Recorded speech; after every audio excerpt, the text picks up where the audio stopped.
Hello po guys, welcome naman sa ating YouTube channel. It's Weng again. So ayan po guys, nagre-repack po tayo ngayon ng kasoy liquid guys or kasoy oil guys, no?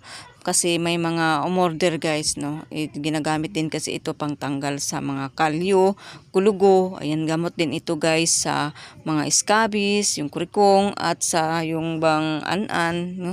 O buni, ayun po guys, no? So kuha tayo ng sample guys. Ayan, maglagay tayo ng konti. Ayan, naparami ko. Ayan, so kuha lang tayo ng konti at saka yun, isasawsaw natin yung cotton buds yan guys. Tapos, ito po ay ilalagay natin sa lalo na mga may kagat sa mga insekto. Ayan, to yung tipong nagsusugat-sugat na, ganun po. So, yan po. Medyo mahapdi lang ito mga kawing, pero okay naman, satisfied naman, no? So, ito din ay nakakatanggal din ng wart, guys, no? Mainam din ito sa wart. So, marami talagang paggagamitan itong kasoy liquid, guys, or kasoy oil, guys. So, sa mga kulugo, kalyo, warts, an-an, bunig, oh. So, ganun. So, ipapakita lang natin guys kasi ay kunti lang naman ang paglalagyan natin. No? So, ito yung mga kagat-kagat na mga insekto yung guys, yung mga pula-pula. Ito ay ilalagay lang natin dyan, idadampi guys. Ayan, para maghilom lang po yung mga sugat at mangitim po siya, ganun. Kasi, ano guys, ito ay medyo mahapdi siya guys, no? Pagka medyo natagal, no? Paglagay, halimbawa, 4 times ganun, mararamdaman mo na yung ano guys, yung hapdi, no. Ayan, ibig sabihin umipik na po yung nilagay nyo na kasoy oil or kasoy liquid. Lalo na pagka nagkasugat-sugat na yung inyong mga ano guys, yung mga kurikong ninyo or mga scabies or di kaya yung mga nakagat na insekto. No, halimbawa lang ito guys, halimbawa sa wart, no. So, pag may warts kayo guys, iganyan nyo siya. Lagyan mo siya guys, ibabad mo siya ng 2 minutes. Kunti-kunti lang po and then lagay ulit, tapos babad, tapos mga 2 minutes and then kurit-kurit mo siya guys. Kumbaga pilit-pilitin mo siyang tanggalin, no. Yan po. So pag medyo maliit pa yung ano guys, pag medyo maliit pa yung warts ninyo, para kagaya sa akin guys, may bandang mukha ako guys sa may mata.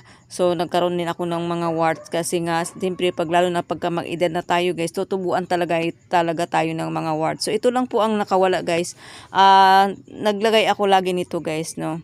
Hanggang sa mawala siya, pero hindi siya madala ng ano guys, isang lagayan lang, no. So ang ginawa ko mga ano din, 1 week din ko yung paglagay guys, no, gabi-gabi. Kung wala akong trabaho, maglagay ako guys ng kasoy oil.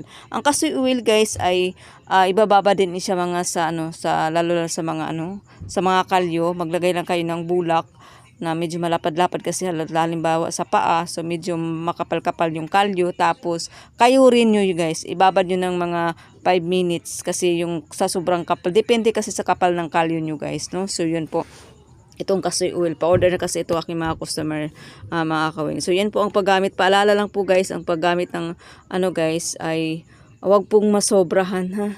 Wag pong sobra kasi nga bawal din pwedeng masunog yung skin ninyo, lalo na sa mukha guys. Ano lang, tansyahin nyo lang yung ano,